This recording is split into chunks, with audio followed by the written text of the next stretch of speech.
안녕하십니까. 동반성장연구소 이사장 정운찬입니다. 많은 사람들이 묻습니다. 대한민국 총리 정운찬을 만든 부모님은 어떤 분이냐고. 저는 오늘 제 어머니에 대해 얘기하고 싶습니다. 저는 이 세상에 태어나 빛을 본 것 자체가 행운이었습니다. 딸과 아들을 합쳐 열을 낳고 그 가운데 며칠 병으로 이르신 어머니는 마흔이 훨씬 넘은 연세에 임신을 하자 더럭 겁부터 나셨던 모양입니다. 그 독하다는 익모초약을 진하게 달여 장복하셨습니다. 모든 약이 다 그렇듯 익모초도 지나치게 많이 먹으면 뒤탈이 있을 법한데 저는 어머니 뱃속에서 내성을 길러서 그런지 어머님의 기대와는 정반대로 건강히 세상에 나왔고 감기 한 번 안 걸리고 잘 자랐습니다. 그 당시 대부분의 집들이 그러하듯 저도 가난과 동거하며 살았습니다. 그나마 아버지가 돌아가시고 집안 사정은 더 나빠졌습니다. 졸지에 자식들의 기둥이 되신 어머니는 힘겨운 삶에서도 기도로 하루를 시작하셨습니다. 새벽에 길어온 물을 소반에 올려놓고 조상들께 소원을 비는 의식이었습니다. 어제 하루 우리 식구들 평안하게 지낼 수 있게 해주셔서 고맙습니다. 오늘 하루도 무사히 보낼 수 있게 보살펴 주시옵소서. 그리고 자식들 이름 하나하나 다 부르시며 제 밥 먹고 살게 해주시고 남에게 피해 끼치는 일 하지 않도록 보살펴 달라는 말로 어머니는 간절한 기원을 마무리하셨습니다.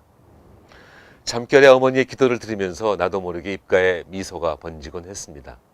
새삼스럽게 생활이 달라질 것도 없지만 눈을 감은 채 오늘도 열심히 살겠다고 다짐하는 새벽 그 순간 우리 집은 한없이 경건하고 행복했습니다. 어머니는 막내인 제게도 말을 놓지 않으셨습니다. 손이 안 닿는 곳에 있는 음식은 먹으려고 하지 말게. 3번 이상 청을 받기 전에는 남의 집 잔치에 가는 것이 아니네. 어느 분이 먼저 그 말씀을 하시기 시작했는지 명확한 기억은 없지만 아무튼 아버지와 어머니는 기회 있을 때마다 어린 자식들에게 이런 말씀을 반복적으로 들려주셨습니다. 밥상머리 교육은 철저했습니다. 그러나 그 당시 정작 우리에게는 팔을 뻗어야 집을 수 있을 만큼 반찬이 가득한 밥상을 받아본 적도 별로 없었고 3번씩이나 간곡히 오라고 부르는 잔치도 딱히 없었습니다. 당시 우리에게는 밥이 곧 하늘이었습니다. 한나절을 움직이지 않으면 아무도 한 끼를 보장해 주지 않았습니다. 방 한 칸에 한 가족씩, 한 지붕 아래 5가족이 함께 살았으니까 매일 20명이 넘는 사람이 북적거리는 집안에서 일하지 않고 빈둥거리는 사람은 아무도 없었습니다. 어린 시절 쌀밥을 먹을 수 있었던 적은 명절날과 생일날 아침과 제삿날 밤중이 고작이었습니다.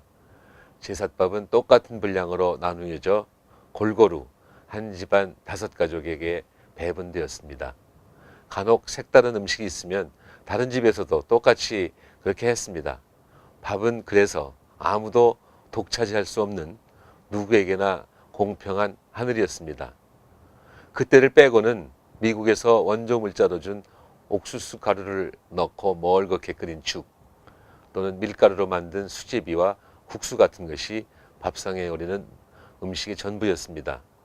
점심은 으레 거르기 마련인 그때 우리에게 죽 한 그릇은 새날이 시작되었음을 알리는 경건한 성찬이었고 또한 그날 하루도 열심히 몸을 움직인 대가로 저녁에 제공되는 근사한 보람 같은 것이었습니다.